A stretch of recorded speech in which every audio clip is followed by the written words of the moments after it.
बिस्मिल्लाहिर्रहमानिर्रहीम अल्हम्दुलिल्लाहि रब्बिल आलमीन। आलमीन के रब की सना है, आलमीन के रब की हम्द है। आप ये टाइम नोट कर लीजिए, रोज़ाना हम इस कमो बेश इसी वक्त आपकी खिदमत में हाजिर होते हैं। मौजू है कुरान और साइंस, मौजू है कायनात की वुसअत, मौजू है अल्लाह ताला की कायनात कितनी बड़ी है, मौजू है अल्लाह ताला कितना बड़ा है, जिसकी तख्लीक इतनी बड़ी है, वो खालिक कितना बड़ा होगा। और ये यकीन है, मैं अपनी तो कह सकता हूँ कि मैंने जब इस सब चीज़ों को पढ़ा, जब ये स्क्रिप्ट तरतीब दिया, जब ये रिसर्च की, तो मुझे अपनी कम इल्मी का भी एहसास हुआ, कच फहमी का भी एहसास हुआ। मैं हैरान परेशान हो गया। मुझे ऐसा लगता है कि आज भी जब हम इस दास्तान को आगे बढ़ाएंगे तो हम बात करते चले जाएंगे, बात करते चले जाएंगे, और आपके दिलो दिमाग से और ज़बान से अल्फाज निकलते चले जाएंगे, आप दोहराते चले जाएंगे, अल्लाह अकबर अल्लाह अकबर।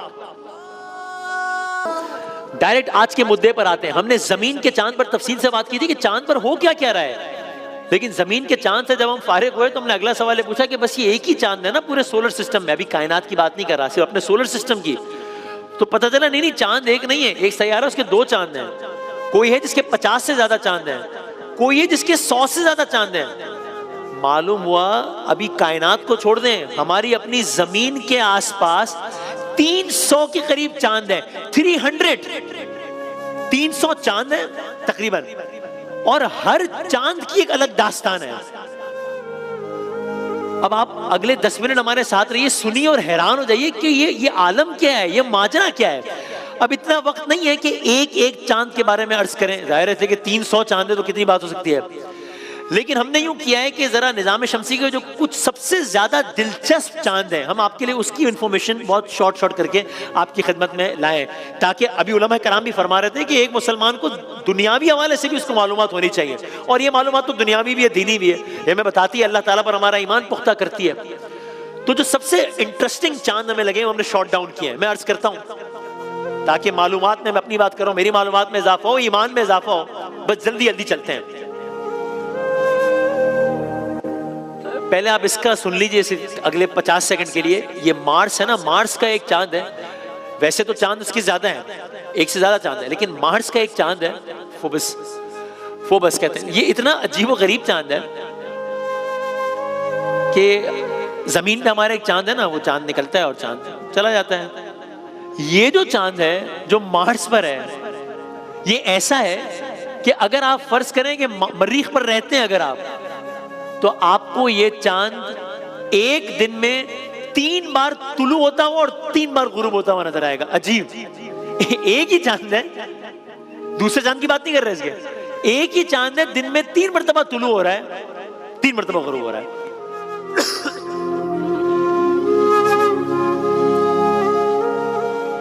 आगे बढ़ते हैं।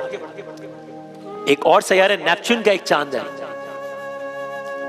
ये भी अजीब है। टाइटन इस चांद का नाम है। अजीब है। क्यों अजीब है भाई? ये जमीन है ना, और जमीन का चांद यूं घूम रहा है ना जमीन के इर्द गिर्द। आपने देखा था कि ये जमीन घूम रही है, जमीन के साथ जमीन का चांद भी घूम रहा है।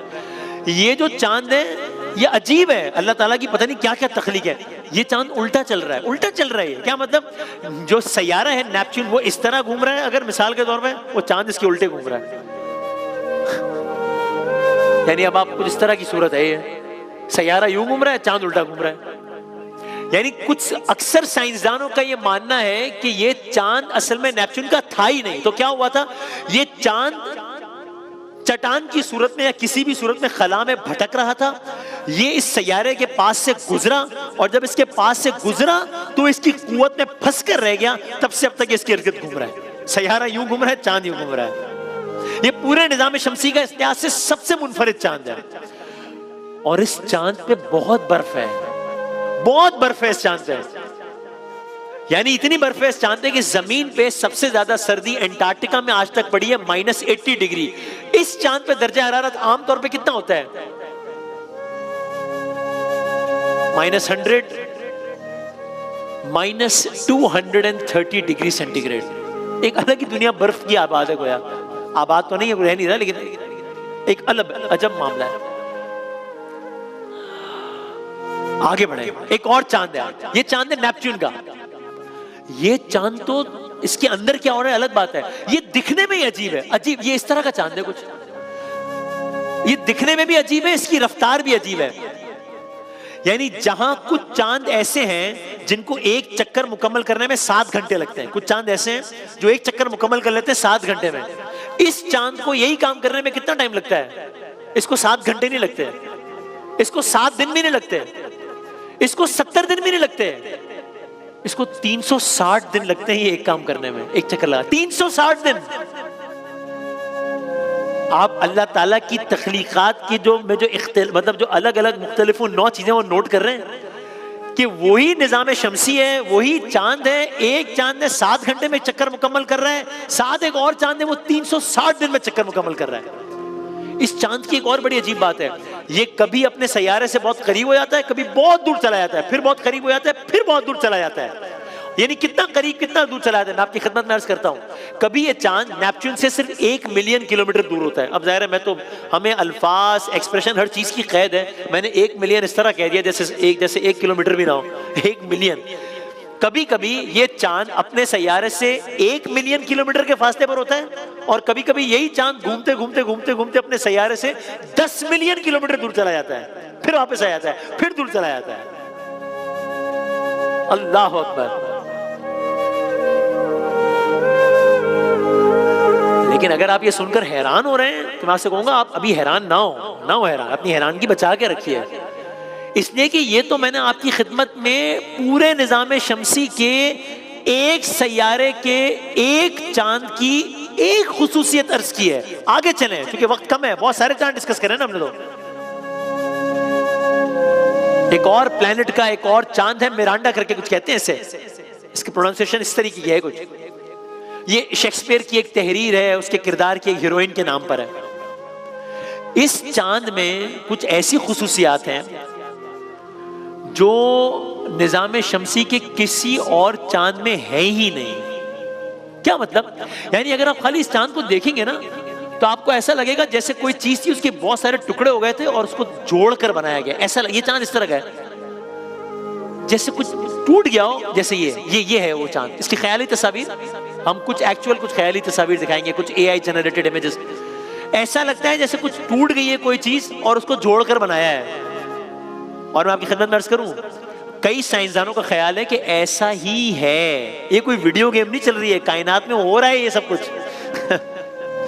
कई साइंसदानों का बाकायदा ये मानना है कि ऐसा लगता है कि किसी जमाने में पता नहीं कितने 100 कितने हजार कितने अरब साल पहले एक बहुत बड़ा तसादुम हुआ था, बहुत बड़ा टकराव हुआ था।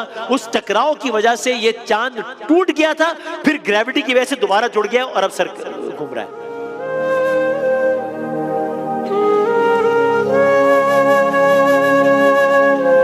इस चांद के अंदर खाली ये नहीं है, इस चांद के अंदर गहरी गहरी वादियां हैं, खाइयां हैं। चांद के अंदर पूरे निजाम शमसी की सबसे गहरी वादी इस चांद में है।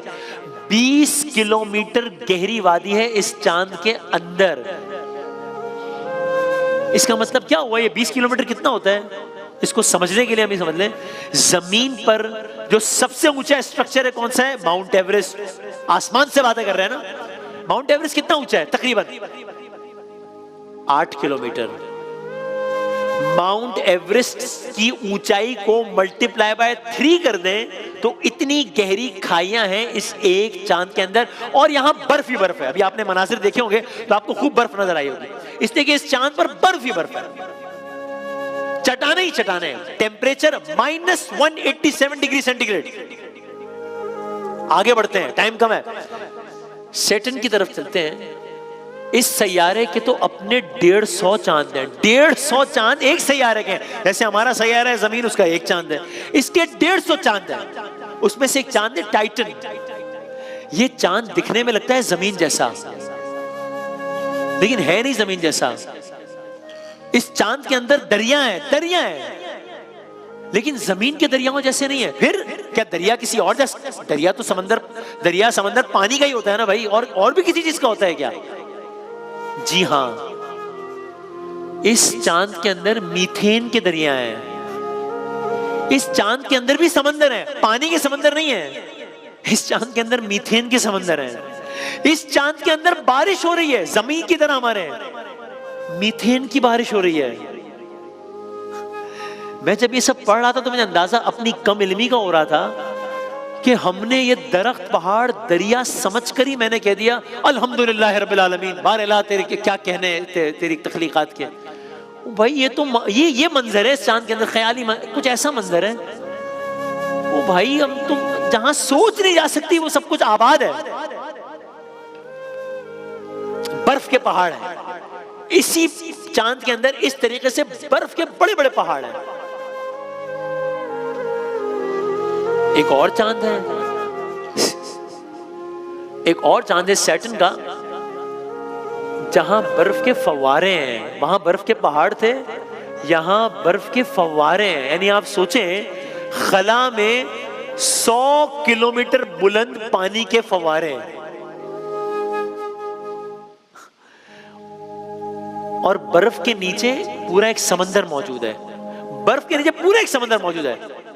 एक और चांद भी है, वो भी अजीब है। क्यों? एक अगले चांद की तरफ बढ़ते हैं। आयापिटस कहते हैं ये 2 रंगों का चांद है। 2 रंगों का चांद? जी हाँ, हमारा चांद तो एक ही तरह का ना, ये चांद ही 2 रंगों का है। इसका एक हिस्सा बहुत चमकदार है, बहुत बर्फानी है, बहुत सफेद है। इसी चांद का दूसरा हिस्सा मुकम्मल तारीख है, मुकम्मल स्याह है।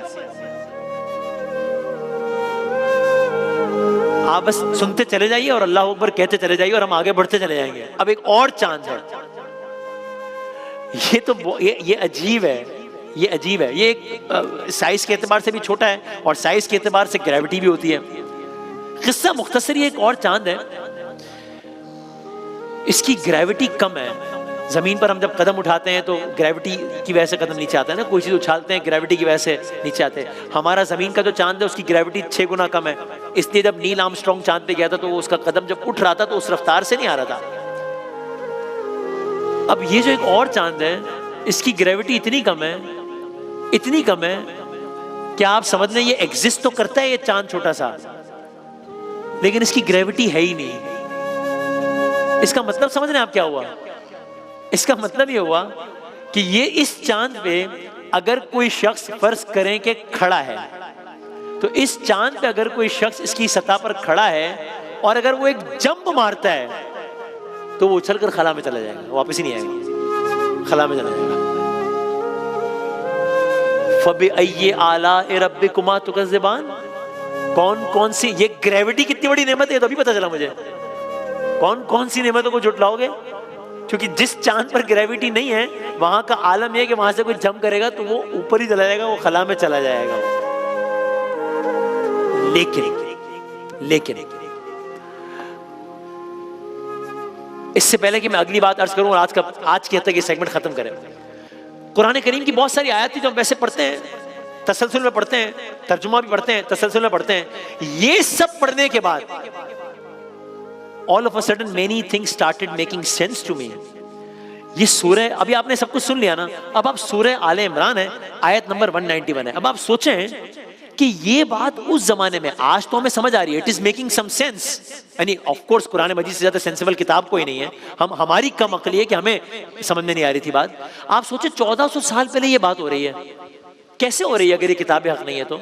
सूरह आले इमरान है, आयत नंबर 191 है। मैं सिर्फ तर्जुमा आपकी खिदमत में पेश करता हूँ, आयत का भी आप एक अक्स देख सकेंगे। और उस आयत का तर्जुमा ये है, जो उठते बैठते और लेटते हर हाल में खुदा को याद करते हैं और आसमान और जमीन की साख्त में गौर व फिक्र करते हैं, वो बेख्तियार बोल उठते हैं, परवरदिगार ये सब कुछ तूने फजूल नहीं बनाया।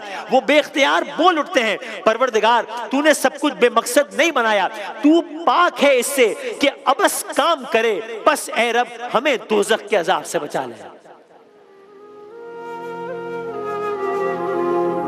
बहुत सारे अशआर अब समझ में आ रहे हैं जो हम कायनात के हवाले से पढ़ते हैं। लेकिन अगर आपको लगता है कि आपने चांद के अजायबात सुन लिए हैं तो मैं जाते जाते हाथ जोड़कर एक छोटा सा चैलेंज नहीं लेकिन गुजारिश करना चाहता हूं। निजाम शमसी के जो बहुत हैरत अंगेज चांद हैं वो जुपिटर में है, जिसकी हमने बात ही नहीं किया, और इसकी कुछ ऐसी चीजें हैं जो कि इन सारे चांदों में मिली थी। और जब आप वो सब सुनेंगे तो आपको लगेगा कि अच्छा ये तो कोई बात ही नहीं है। उसमें इतनी इतनी अजीब व गरीब बातें हैं। और वो बातें क्या हैं, कलर्स करेंगे।